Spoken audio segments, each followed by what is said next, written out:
Make Me Pregnant, Part 59, A Tara Point of View. Dito ako ngayon natulog sa kundo ko kasama si Rare dahil kagabi talagang masama ang pakiramdam ko para akong lalagnatin na ewan ko ba basta ang hapdi ng pagitan ng mga legs ko. Napagpaalam naman si Rare na dito muna ako matulog sa kundo. At syempre pumayag agad si Mami, basta kasama ko daw si Rare dito. Si Daddy ayaw pa nung una, ganun din si Lola pero wala na silang magawa lalo pat sinabi ni Rare na masama ang pakiramdam ko at hindi ko na kaya pang bumiyahe papunta ng bahay dahil mas malapit naman kasi ang kundo ko sa hospital kaysa sa bahay. Nakatitig ako sa tiwasay na mukha ni Rare na natutulog pa. Maaga pa naman, 5:30 pa lang pero nagising na ako agad dahil maaga ako nakatulog kagabi.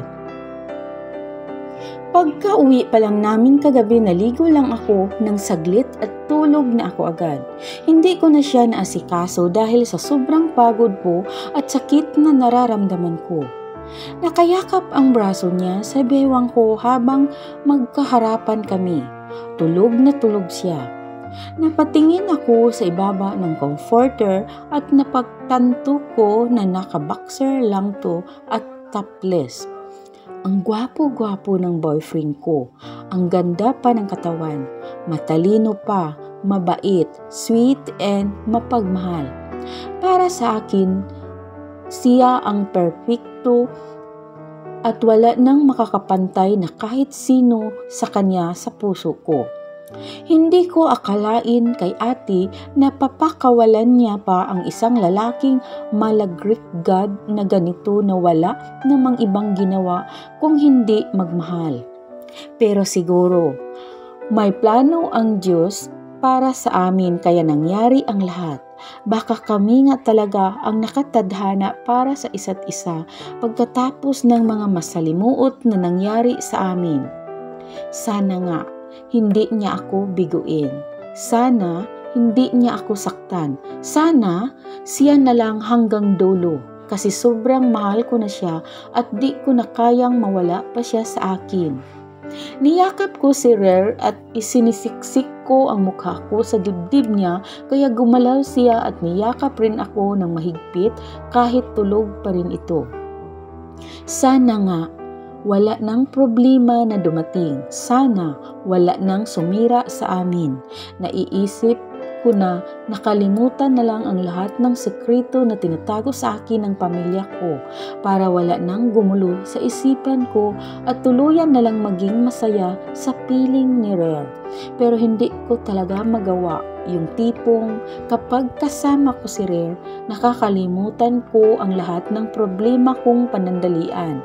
Pero kapag gabi na at ako na lang mag-isa, naalala ko ang pinipilit kong gumawa ng conclusion sa utak ko kung ano ba talaga ang nangyayari. Pinikit kong mariin ang mga mata ko at pinakiramdaman ang init ng katawan at amoy nito na napakabango. Ilang minuto pa ako hindi gumalaw sa posisyon namin bago ko napagdesisyon na tumayo at maligo na kahit maaga pa para makapag-prepare na rin ako ng almusal namin. Dahan-dahan akong umupo sa kama at inalis ang pagyakap niya sa akin.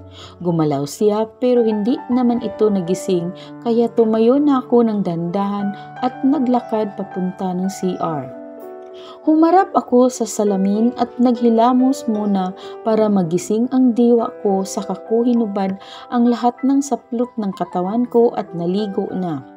Hindi na masyado masakit ang ibabaw ko kumpara kagabi na animo linalagari ang ibabaw ko. Mahigit 20 minuto ang ginugol ko sa pagligo bago ako matapos. Lumabas akong nakatapis ang towel sa katawan ko at nadatnan kong natutulog pa rin si Rare sa kama ko.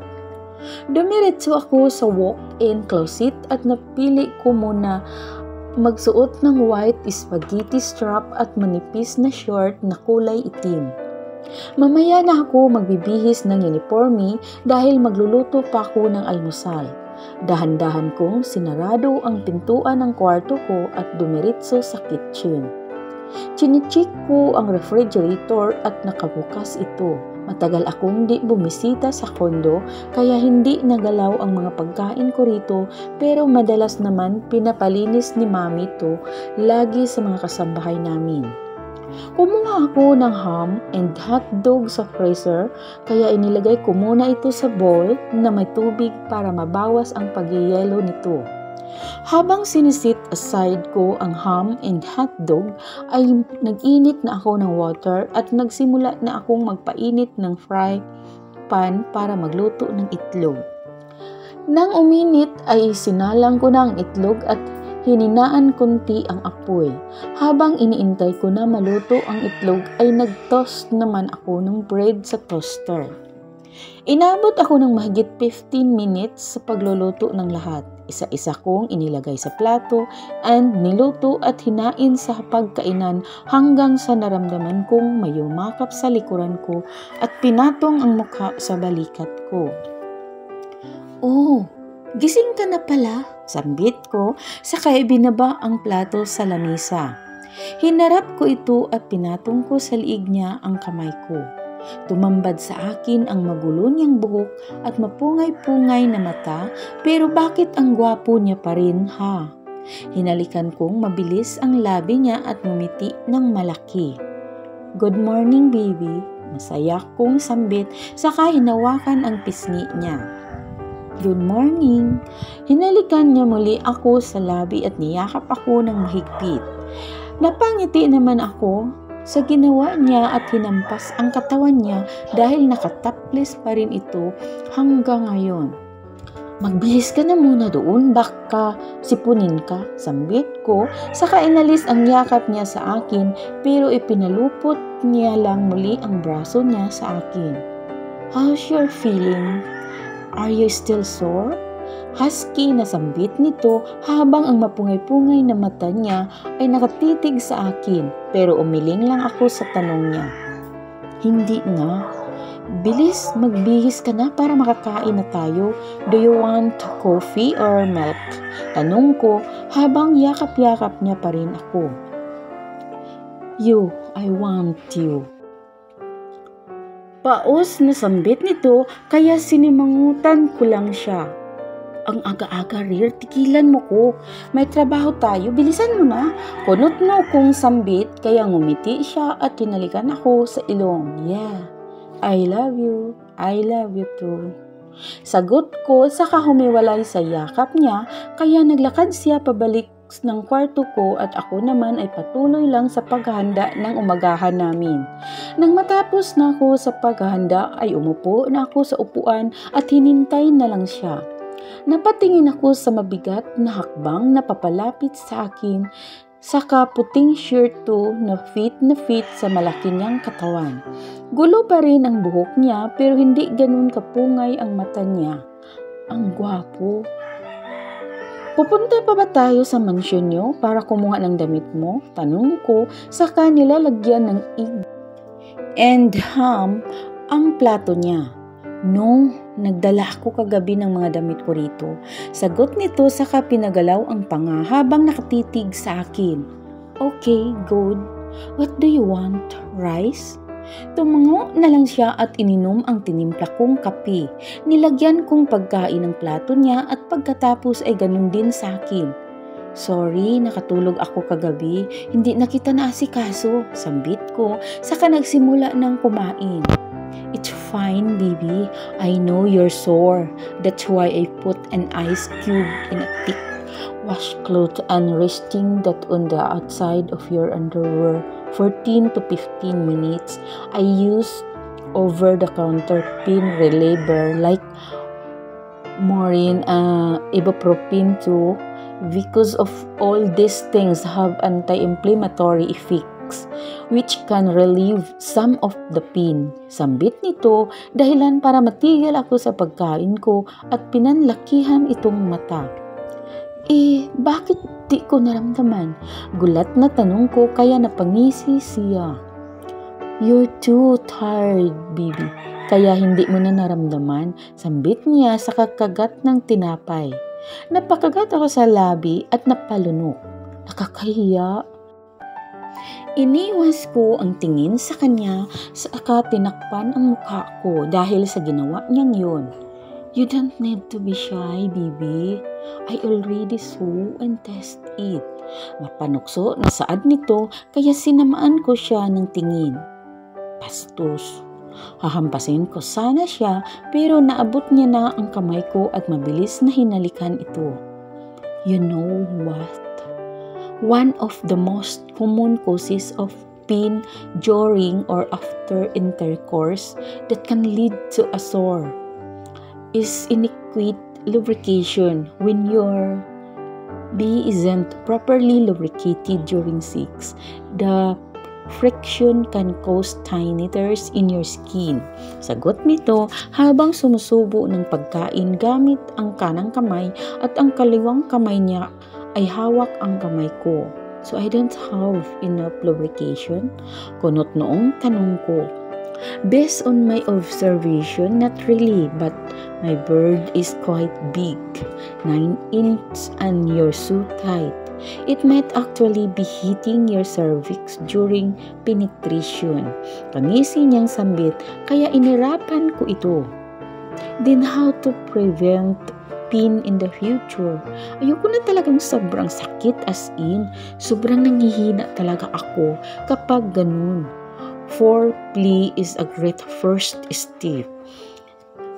Expands during foreplay which allows for deeper, most comfortable penetration. Foreplay also increases lubrication which will make penetration a little easier. Sagot nito habang ang nakaakit na mata niya ay nakatitig pa rin sa akin. Ginawa naman natin yung foreplay bago mo inano yan. We kiss, we hug, you play with my boobs. Oh, let's not talk about this. Kumakain tayo. Sambit ko nang mapagtanto ko na ang pangit ng topic namin. Seriously, self, hindi ka nahihiya sa mga pinagsasabi mo, ha?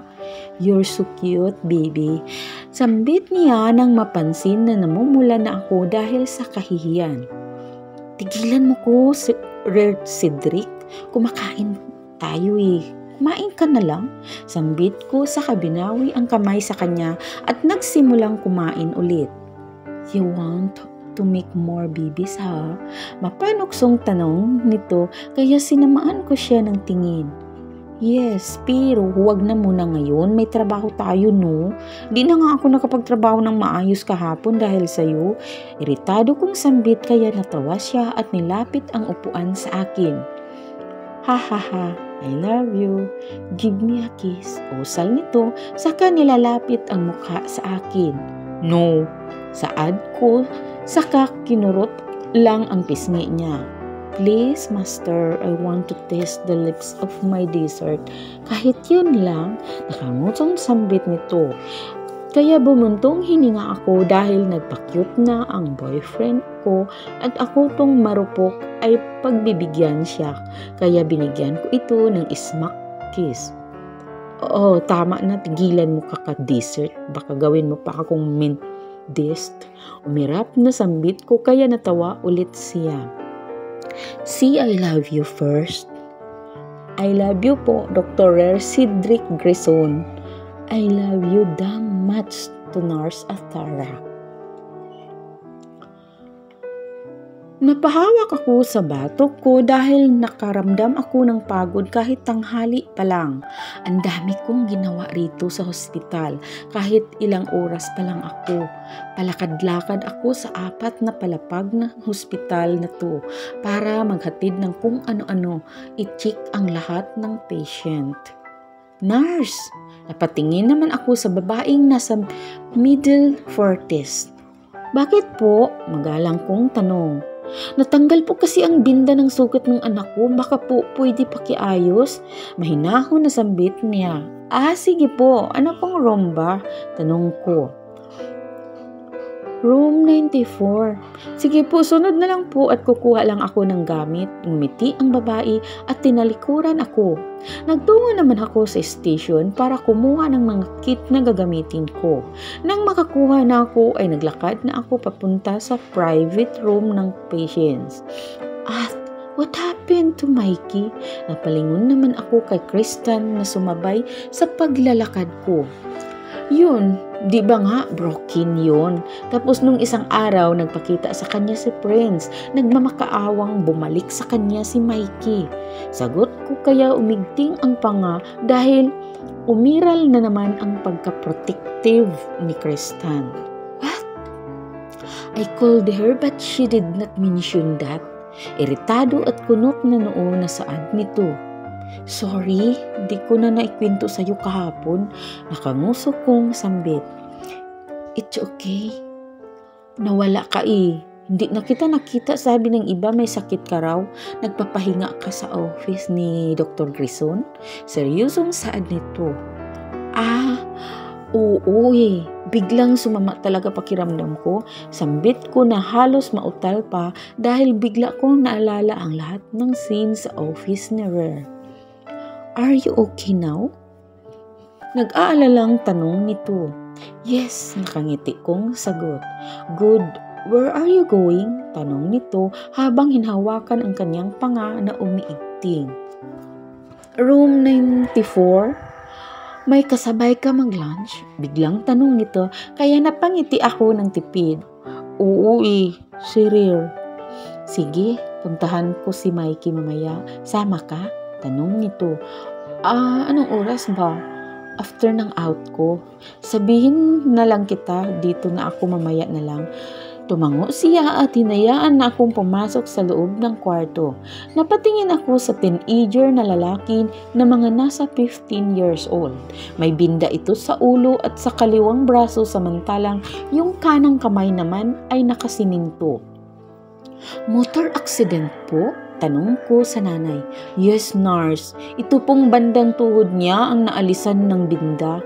Inalis ng babae ang nakatakip na kumot sa paanan ng binata at tumambad sa akin ang sugat niyang hindi nakabinda ng ayos. Nalinisan na po ba ito? Tanong ko. Saka lumapit sa hospital bed, nilagay sa table ang gamit. Oo. Kalinis lang lahat ng sugat niya kaso natanggal lang to. Hindi pulido yung ginawa ng isang nurse kanina. Nakangiwing sambit ng nanay. Kaya tumango na lang ako at binalingan ng tingin ang binata. Sa susunod, mag-iingat ka. Sambit ko doon sa binatang nakatitig lang sa akin. Oo nga, pinagsabihan ko na tinakas ba naman ang motor ng kuya niya. Yan tuloy, kamuntikan na siyang mamatay. Iritadong pagkukwento ng nanay. Naku, makinig ka sa mami. Huwag mo nang uulitin. Opo, ate ganda. Mabilis. Kung natapos ang pag-ayos ng binda sa paa niya dahil hindi naman mahirap yun. Salamat po. Walang anuman po, tumawag na lang po kayo sa station if may problema po. Tumango sila, kaya ngumiti ako, lumabas. Nasa kwartong yun. Napatingin ako sa wristwatch ko, 12:10 p.m. na. Lunchtime na at sa opisina ako ni Rare kakain. Yes, lunch lang, wala nang ibang gagawin dahil hindi na talaga ako makakapayag lalo pat oras ng trabaho namin. Ipinasok ko ang kamay ko sa pocket ng uniform ko at naglakad ng diretso papunta ng elevator. Nurse Atara, di ka sasabay mag-lunch? Napatingin naman ako kay Nurse Rasin kasama si Nurse Abby. Hindi na. Kasabay ko si Doc Rare. Nakangiti kong sambit kaya tiningnan lang nila ko ng mapang-asar na tingin. Ay boyfriend mo na ba siya? Tanong ni Nurse Abby. Yes. Proud na sambit ko kaya nagtitilian sila. Stay strong, ha. Lakad mo naman ako kung may pinsan o kapatid siya, ha? Natatawang sambit ni Nurse Razin. Ako din, pahabol naman ni Nurse Abby. Ha ha ha, sige. Pumasok ako sa loob ng elevator at agad na pinindot ang pangalawang button. Nang tumunog na ang elevator ay agad kong lumabas at dumiretso sa office ni Rare. Naglakad ako ng ilang hakbang bago ako nakarating sa harap ng office ni Rare. Hindi na ako nag-abalang kumatok at agad na binuksan ang pintuan. Inaasahan ko na nasa swivel chair siya habang may binabasang mga papel. Pero nagkamali ako dahil wala siya. Nasaan siya? Bulong ko sa sarili ko at luminga-linga sa loob ng office niya. Naglakad ako papunta sa bathroom niya, rito sa opisina niya pero wala siya. Kunot noong akong umupo sa couch kung saan namin ginagawa ang kababalaghan kahapon. Nilabas ko ang phone ko at chine-check kung may text mula kay Rare pero wala naman. Nagtiim ang bagang ko dahil naramdaman ako ng gutom. Nag-type ako ng mensahe sa kanya para alamin kung nasaan siya. Nasaan ka? Nandito ako sa office mo. Bumuntong hininga ako at tumayo sa kinauupuan ko at nagtungo sa table niya na sobrang organized at ayos. Napanguso ako at umupo na lang sa kanyang swivel chair. Nagbasa-basa ako ng mga paper sa lamisa niya habang hinihintay siya. Ilang minuto ko yun ginagawa bago chine-check ang phone ko kung may mensahe na mula sa kanya. Kumunot ang noo ko nang wala akong makitang mensahe mula sa kanya kaya napagdesisyonan kong i-call ang number niya. Nakailang dial ako sa phone number niya pero cannot be reached lang kaya napabusangot ako. Saan bang lalaking to? Napatayo na ako sa kinauupuan at lumabas ng office ni Rare. Paglabas ko ay natamaan ko ang janitor na nag-wipe ng floor. Kuya Joe, nakita niyo ba si Doc Rare? Tanong ko rito sa kaluminga-linga sa magkaibang gilid ko. Hindi mami, baka po nasa mga private rooms lang nag-iikot o posibleng nasa operating room po. Sambit niya kaya napatango ako. Sige po, salamat. Napakagat ako sa aking labi at iniisip kung mayroon ba itong operation ngayon pero sa pagkakaalala ko sabi niya kahapon wala naman. Napabutong hininga ako at naglakad-lakad para hanapin siya. Tinatawagan ko at tinitiks ko rin siya habang naglalakad ako. At halos maubos na ang break time ko kakaikot ng buong hospital para mahanap siya pero hindi ko pa rin talaga siya makita. Nakaramdam na ako ng pagkainis dahil wala rin siyang reply sa mga text ko. Idagdag mo pa ang pagkagutom ko. Bahala ka. Mauuna na akong kumain, nakakainis ka. Huling text ko sa kanya, saka ko itinago ang phone ko sa bulsa ko. Nasaan nagsusuot ng lalaking to? Ng babae na ba? Bad trip akong naglakad papunta ng cafeteria para mag-isang kumain dahil halos lahat ng kasamahan kong nurse at doktor ay tapos na mag-lunch. Buong hapon, pabalik-balik ako sa office ni Rare hanggang ngayon natapos na ang duty ko para lang tignan kung nandoon na siya pero wala pa rin. Wala rin akong natatanggap na mensahe mula sa kanya kaya nag-iinit na ang pakiramdam ko na nagagalit. Nurse Atara, sabi ni Manong Guard kanina pa raw umalis si Rare mga bandang 10:30 AM. Hindi ba tagalaga nagpaalam sa iyo? Sambit ni Nurse Angel. Hindi eh. Sige, salamat. Pilit na ngiti ang iginawad ko sa kanya sa katinalikuran ito. Sobrang galit at sakit na ang nararamdaman ko dahil hindi niya man lang ako sinabihan na aalis siya. Hindi niya ba naiisip na kahanapin ko siya at nag-aalala ako sa kanya? At, are you going with me? Nakasalubong ko si Kristan kaya tumaas ang tingin ko sa kanya. Sige, wait lang, lag out ako tapos kunin ko lang gamit ko. Nautal kong saad dahil nahihirapan na akong magsalita. Feeling ko kasi maiiyak na ako. Are you okay? Nag-aalalang tanong kaya mabilis akong tumango at ngumiti. Yes, hintayin mo na lang ako sa parking lot. Sambit kaya bumuntong hininga siya saka tumango. Okay. Mabigat at halos kapusin ang hininga ko habang naglalakad papunta ng HQ para kunin ang gamit ko. Mabilis ang lakad ko at diretso lang ang tingin ko kaya agad din akong nakapunta sa HQ. Hindi na ako nagtagal roon at agad na kinuha ang gamit ko sa locker saka lumabas na at nagtungo sa nurse station para mag-log out. Oh, di kayo sabay ni Doc? Tanong ni Nurse GC. Hindi, tipid kong sagot. Nako, amoy LQ. Umiti lang ako at mabilis na nag-log out at naglakad papunta ng parking lot.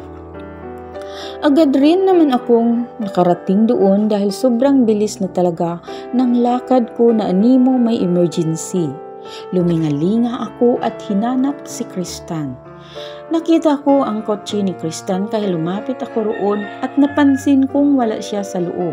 Kaya bumuntong hininga ako at ginulo ang buhok ko sa sobrang inis. Napatingin ako sa phone ko at talagang walang kahit anong mensahe akong natanggap mula sa kanya. Napakagat ako sa labi dahil nanginginig ako na animo sa sabog ang galit kahit anong oras. Ang bilis mo at... Napasulyap ako kay Kristan, nakakarating lang. Ngumiti ako ng pilit. Pinagbuksan niya ako ng pintuan ng kotse niya. Sumakay na ako sa front seat, samantalang siya ay sa driver seat. Inayos ko ang seatbelt at napalingon naman ako kay Kristan nang mapansin na nakatitig ito sa akin na may bakas na pag-aalala. Are you okay? I heard na hinahanap mo raw si Doc Quezon and may LQ kayo? Diretsong tanong nito habang sinisindi ang makina ng kotse. Yes, kanina ko pa siya hinahanap tapos malalaman ko kanina pa siya 10 AM umalis. Sino ba hindi maiinis noon eh? Miski text at tawag di niya ako sinabihan. Inis na sambit ko. Kung ako lang boyfriend mo, hindi kita hahayaan na mainis ng ganyan at mag-aalala. Napabusangot naman ako sa sinabi niya kaya natawa lang ito. Ha ha ha, kidding. Text mo na lang si Mikey, sabihin mo puntahan natin siya. Napatango na lang ako saka nag-type ng text para kay Ki. Ki, punta kami ni Kristan dyan ha. Pagkasend ng message ay agad ko ring itinago ang phone ko at tumingin sa labas ng bintana ng sasakyan. Buong biyahe ay tahimik lang at hindi nagtangkang magsalita si Tan at sa halip ay nagpatugtog na lang ito dahil alam niyang bad trip ako. At sambit niya nang matigil ang sasakyan namin dahil traffic. Oh, is that Rare?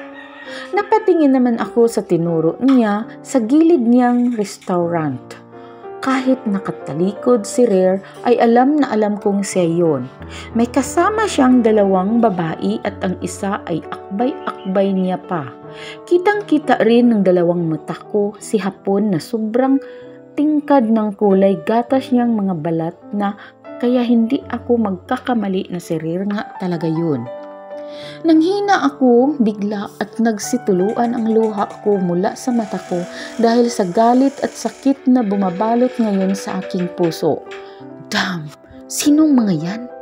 Akmang lalabas si Kristan sa kotse pero inilingan ko lang ito at pinigilan.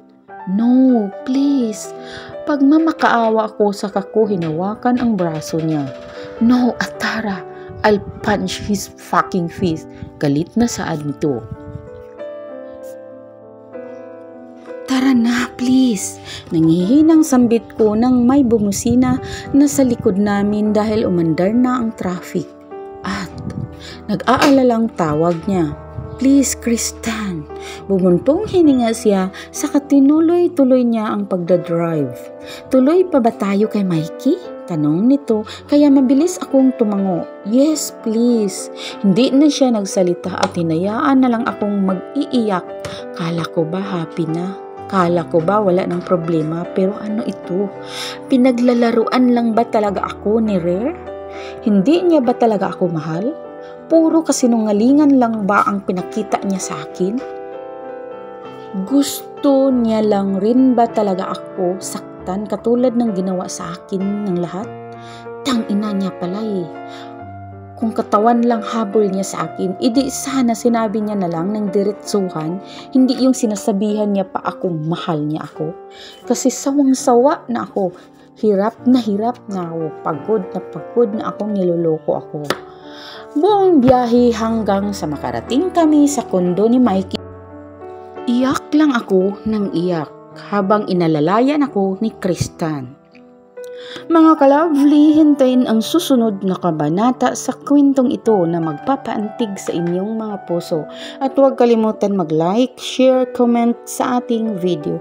At kung bago ka pa lang sa channel na ito, huwag kalimutan mag-subscribe at pakiclick ng bell para ma-notify kayo sa mga bago nating upload. At sa mga gustong magpa-shoutout, mag-iwan lamang kayo ng comments sa comments section. Maraming salamat sa inyong suporta at pakikinig. Hanggang sa muli, ito ang inyong Ate Lovely. God bless and more power.